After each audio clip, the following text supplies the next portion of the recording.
Hello Sentinels, and welcome to this week's episode of How to Thrive with ADHD. And I've been talking a lot on Instagram over the week and on Facebook about, sorry, the dog's playing around in the background, and now I'm getting a visit, right, about motivation. And motivation basically is extremely important, especially if you're talking about coaching and ADHD in general. Come on, get out of the way. So, with that said, from a scientific perspective, motivation is split up into basically two categories. And one category is the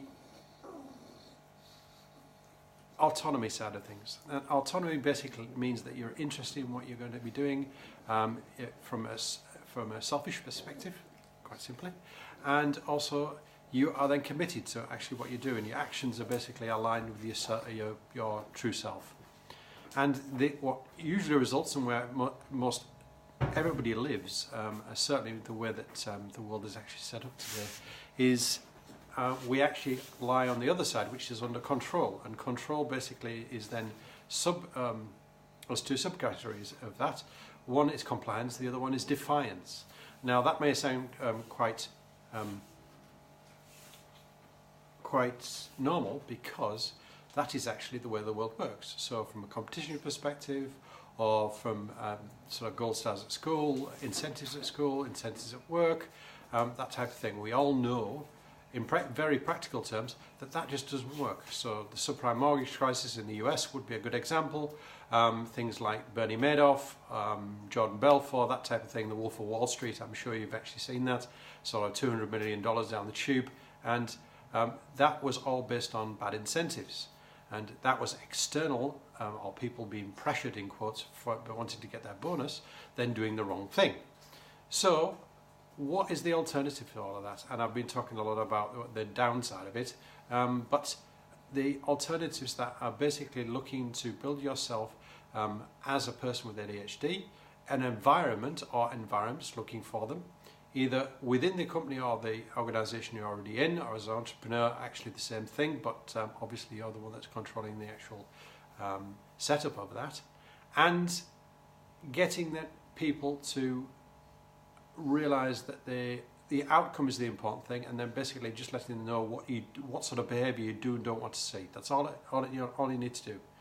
The other thing you can do, if you don't want to go that far, is quite simply just give people small choices.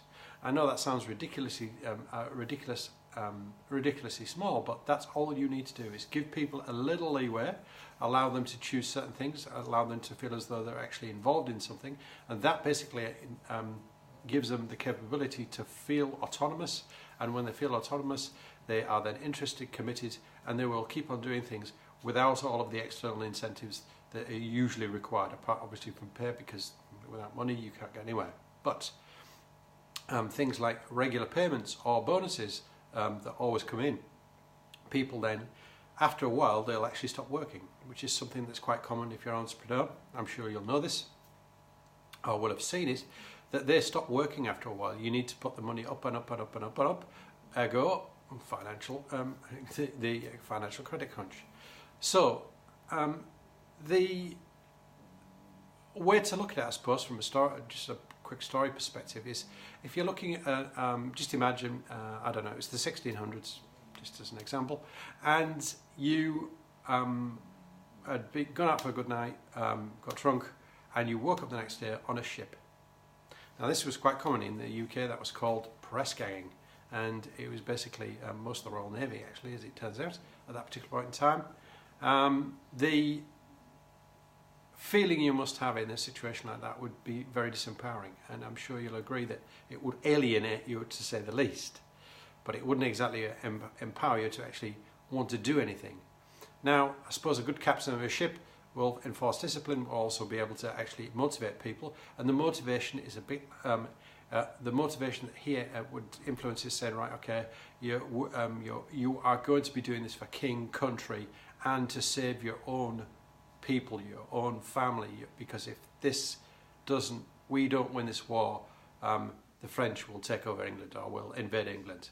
Now, that is still control of some manner, shape or form. But the analogy is actually quite good because although that's the control side of things, so you basically have compliance, alienation, and defiance, which is would be the other side of that, and still it results in alienation. You have that slave and captain thing, but here's you want to get people to the point where they're captain of themselves, that they're the ones that feel as though, okay, I'm doing this, I want to do this, I'm interested in it, I'm committed to it. That is what you're after. So from our perspective as an ADHD, as somebody with ADHD, it's actually very important to us, because I've never met somebody with ADHD that just willingly does anything without thinking about it, or they want to at least have some input into it, because we tend to be masters in one particular area, whatever that happens to be. Something that we have is we master, whether we like it or not. It's almost built into us as that, with the fact that we have the condition. At some point, we are going to master something because we hyper focus on things. And at some point, when you get to beyond this sort of the age of 26, when your prefrontal cortex is completed, then it is almost guaranteed that you will be an expert in something. The question is what's that going to be? And the reason I say that is because when you're an adult, you have the opportunity to actually work on your self to compensate for the fact that you have ADHD, and you can make that work for you to your advantage. Now, that's why you see people like entrepreneurs, Richard Branson, Will Smith, Einstein, all those people, they all had ADHD. And they were all extremely successful. They were all extremely terrible at certain things, which you don't necessarily hear about the modern ones, but certainly from Einstein's perspective, his personal life was an absolute catastrophe. Not as far as he was concerned, but certainly for his family, it was terrible. Now, that said, a sort of watered down version of that is you within your job or organisation or your family, you can create an environment that plays to your strengths and plays to that intrinsic motivational drive that is innate within every human being. So if you're a child between 1 and 7, the Jesuits said this 400 years ago, that give me the man until he's 7 years old, and I'll give you, give me the boy until he's 7 years old, and I'll give you the man. And that is actually quite true. And the interesting thing about that is that because the externalities and that sort of innate way of getting people motivated is from the outside, or can you actually do it in another manner? And you actually can, but it takes more effort. It's not as easy, it's not as simple, and certainly with children it's almost impossible up until a certain age, until they can actually start to think for themselves and can reason. The other thing is that happens to be usually past 7 years old, more than likely, and therefore that is very difficult. So literally we've all grown up with the control side of things, where we have to be compliant or we are defiant, or a mixture of the two, in uneven balance, so like a war between the actual races, if you like to call it that, or a war between within yourself. And the fact is that you could actually, as an adult, you could choose to work on the intrinsic side of things. So if you're looking to create an environment where it plays towards your strengths, and then you're looking within that to find your boundaries, just like a child does. And you can find this out if you're in a job. You can ask, how do I succeed in the company? What's the best way of doing that? And people will quite happily tell you. And if you're an entrepreneur, it's the same thing. You have boundaries you will have boundaries that you have set for yourself within a certain period of time and things that need to get done. And you can let your people play in between those boundaries, as long as they know what they should and should not do as from a principles and values perspective. And that applies personally and in a business. Now, if that's the case, then it is really not just a tool in our tool set. It is the only tool in our tool set.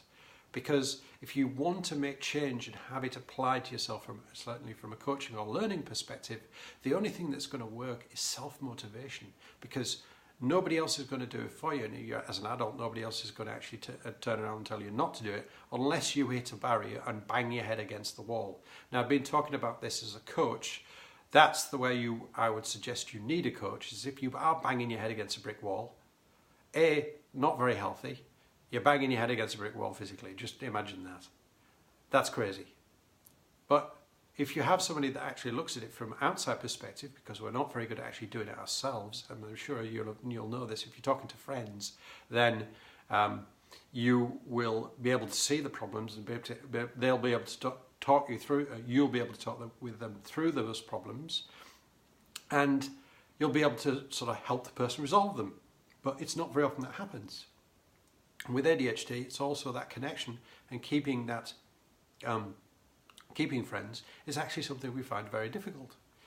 Not to say that it is impossible, it's just more difficult than many other people.